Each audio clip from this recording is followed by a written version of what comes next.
코로나 바이러스와의 1년, 우리 사회에도 크고 작은 변화들이 있었는데요. 방역과 사회학, 경제학 분야 전문가 세 분을 모시고 우리 사회에 끼친 영향들에 대해 이야기 나눠보겠습니다.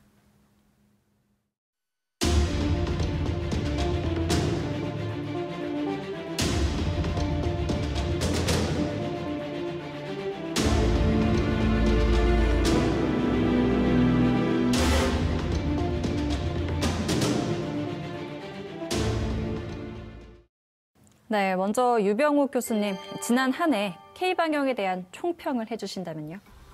2015년 대한민국은 메르스 코로나 바이러스를 통해서 어느 정도의 방역 체계를 쌓을 수 있었던 그런 준비된 시간이 있었습니다.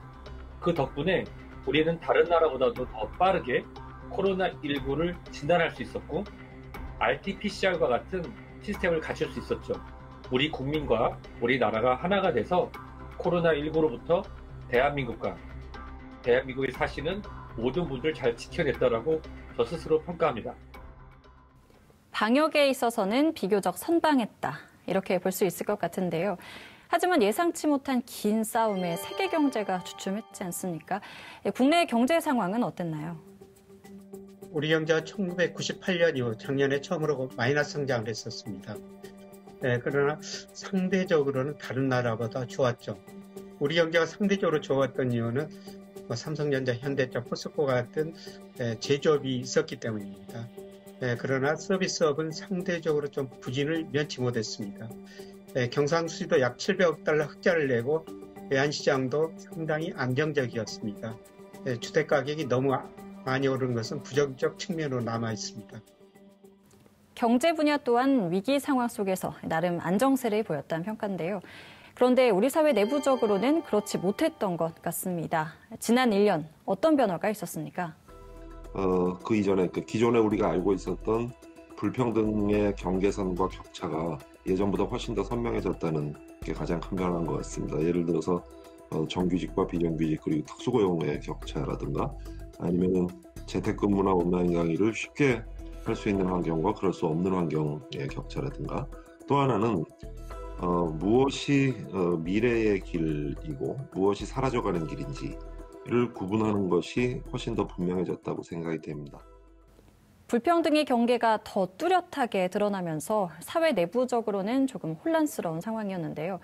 그렇다면 교수님께서는 그 경계에 있는 이들에게 이루어진 지원들이 적절했다고 보시나요? 코로나에도 불구하고 재정해주는 부담을 외국처럼 그렇게 많이 늘리지는 않았다라는 점에서 인정할 부분이 있고요. 반면에 우리가 방역에 성공을 했기 때문에 이런 취약계층 지원에 대한 수요와 시급성 자체가 방역에 실패한 다른 나라들보다는 적었다는 점도 감안을 해야 될 것 같습니다. 두 번째로 지원 대상과 관련해서 보면은요. 이것은 지금까지보다는 더 정밀하고 과학적인 방식으로 나아가야 할 것 같습니다. 그래서 아쉬운 부분을 남긴 것이 있죠. 방역이라는 관점에서 볼 때 가장 효율적인 것은 리스크가 큰 업종, 확진자를 많이 배출하는 업종을 완전히 셧다운하고 그런 업종에 대해서 집중 보상하는 방식이 방역이라는 관점에서는 가장 효율적인 방식입니다. 이렇게 방역과 민심 그리고 경제, 두 마리 토끼를 다 잡기 위한 정부의 노력이 계속되어 온 한 해였는데요. 성공했다고 평가할 수 있을까요? 코로나 환자가 상대적으로 적었다. 이런 측면에서 상대적으로는 성공했다. 이렇게 볼 수가 있습니다. 그런데 경제적 측면에서는 차별화가 너무 심화됐다. 제조업 경기는 다소 회복됐지만 서비스업이 상당히 어려웠죠. 특히 음식, 숙박업, 여행업 이런 서비스업들이 상당히 어려웠던 게 좀 나쁜 측면으로 작년을 해고해 볼 수가 있을 것 같습니다. K방역과 경제 지표 등 국제사회에서의 평가는 비교적 양호한 편이지만 아직 바이러스와의 공존 시대는 계속되고 있죠. 이르면 다음 달 국내에서도 백신 접종이 시작되는데 조심스럽게 종식에 대한 기대를 가져도 될까요?